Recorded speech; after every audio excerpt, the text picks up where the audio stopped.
fool us. Let's meet the next act who might stick it to Penn and Teller. Most people think you're either born creative or you're not, and that is so far from the truth. Creativity is like anything. It's a muscle, and the more you use it, the better you become with it. I got into creating magic about 8-9 years ago. My claim to fame is an item called Pyro, which is a wrist-borne fire shooter. They think Pyro was a big hit because who wouldn't want to shoot fireballs from their hands? I don't create things to fool normal people. That can be pretty easy. My job is to not only fool laymen, but get magicians to buy products that I create. Well, tonight, it's me bringing Penn and Teller something I'm positive they've never seen before, and it's just about me standing there trying to fool them.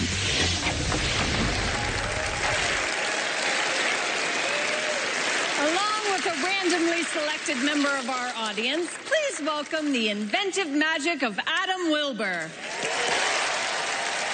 Thank you, Allison. Thanks so much. What's your name? Tony. Tony, I'm Adam. Pleasure to meet you. Nice to meet you. Can I borrow a dollar bill from you?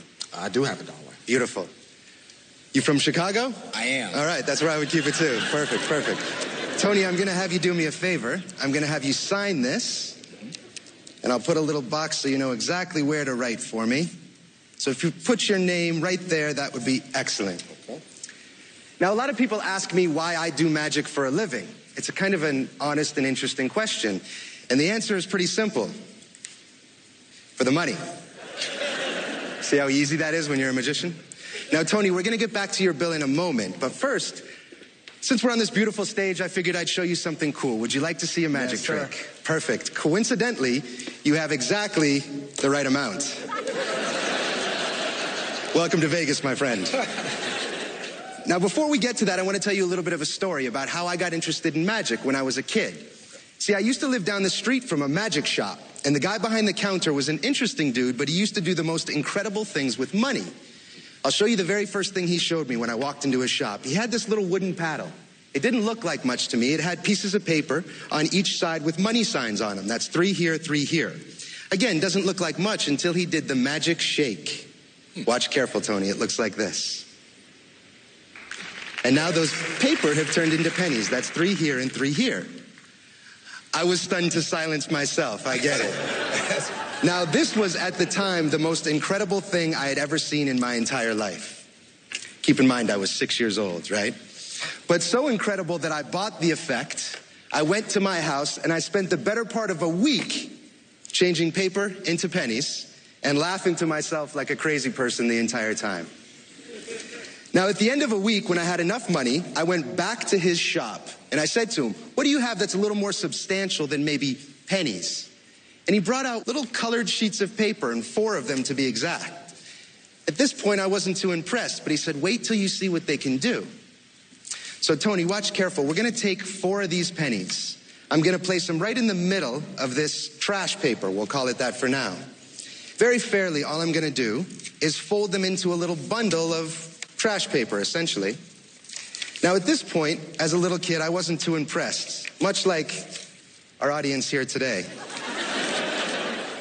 Nothing happened just yet until he did the magic shake. He opened this up, and to my surprise, he had 5 times the money he started with. Watch careful, because those pennies have turned to nickels. Right? Mind was blown.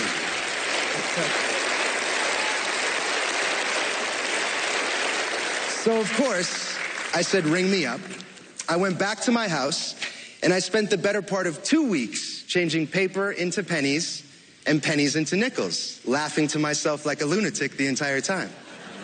Now, this time, when I went back to his shop, I didn't even have to ask him what was next, because he had this little brass cap already sitting there waiting for me.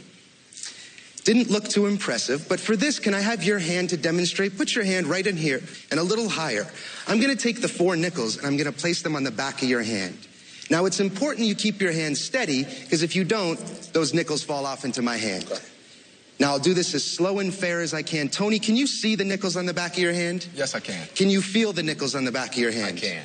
And can you see this empty, weird-looking brass cap? I see that weird cap. Watch this. We put the cap over the nickels, and we wait. Now, of course, we need that magic shake This time I do it. Oh. Beautiful. I was going to shake for you. Perfect. Now, Tony, be honest. Does your hand feel a little bit lighter than it did? Not so much. See, it should, because dimes are lighter than nickels. 4 dimes from 4 nickels. Thank you very much. Thank you. So I went back to the magic shop, and I asked the guy, do you have anything with foldable money, something I could actually make a living with? And what he showed me next changed my life. This thing right here. At this moment, not too impressive, but let me show you what it does. Tony, is this your bill? That is. The one that you gave to me? Yes, it is. I appreciate that. Thank you very much. Now, we're going to put this right here. Now, watch careful. All we do is slowly roll this, and you'll see that $1 bill change from a 1 to 100. Thank you. Tony, can you verify that your name is written on the back of that 100? That's my name. That is my name. Now, Penn, Teller, I have a feeling you might think I'm using some sort of wordplay or trickery, but I can assure you I'm not. See, this is Tony's bill because this is Tony's signature. So, Tony, thank you very much. Thank you very much. Tony, I'm going to have you take this home. Compliments of me. Don't worry, I can make many, many more. Let's all give Tony one big round of applause as he takes his seat. Thank you. Thank you, sir. Let's hear it for Adam Wilber. Thank you very much. That's amazing. Thank you. So, an inventor. I love that creativity process of trying to make a problem that's both entertaining and fun to watch, but also fooling at the same time. Do you have more tricks in the pipeline that you're sort of... I do have a few that are far-fetched ideas, but I think that's where the best magic comes from. Thinking way outside of a box of impossibility and then whittling it down to something that's a happy middle ground, you know? Do you, like, wake up in the middle of the night with, like, I do. an idea? I'm like, I do. oh, I gotta try it. Yeah, anyone here, always keep a notebook by your bedside, and it's one of the biggest keys I can give you.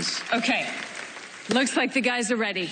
Guys? I want to say before anything that magicians are never classy. They always do these things where they change a dollar bill into 100 and they change it back and do some sort of lame joke about keeping the money or keeping the money for themselves. Giving the guy the $100 bill as a souvenir is classy and the way to go. We've never seen a magician do that. Really, really. Thank you. Thank you. Now, we all know these words. I'm just going to rattle off really quickly. We all know paddle moves, cap and pence, and Buddha money mystery. We all know those. And those are done beautifully and a really nice routine. But the question is, how did you get the signature on the bill? And there are 2 solutions that we could think of. And I want to ask you one question before that. And that is, can we look into that Halberton case you have there? Please. Okay, we're not gonna.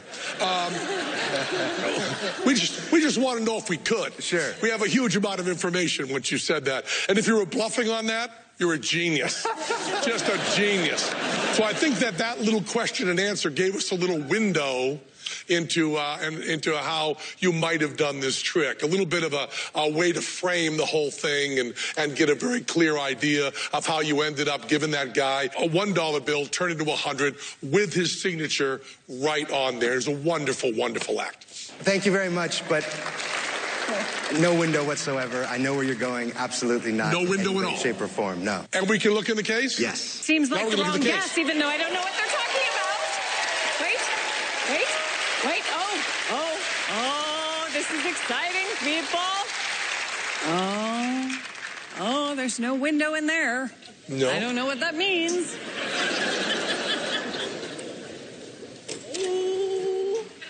I think we have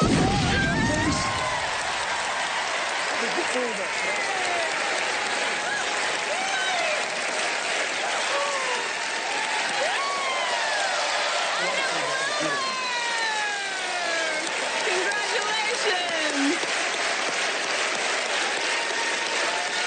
You have 2 choices, both of them wrong. Wow, I did not see that coming, and clearly neither did Penn and Teller. Let's see if we have another fooler on our hands after the break.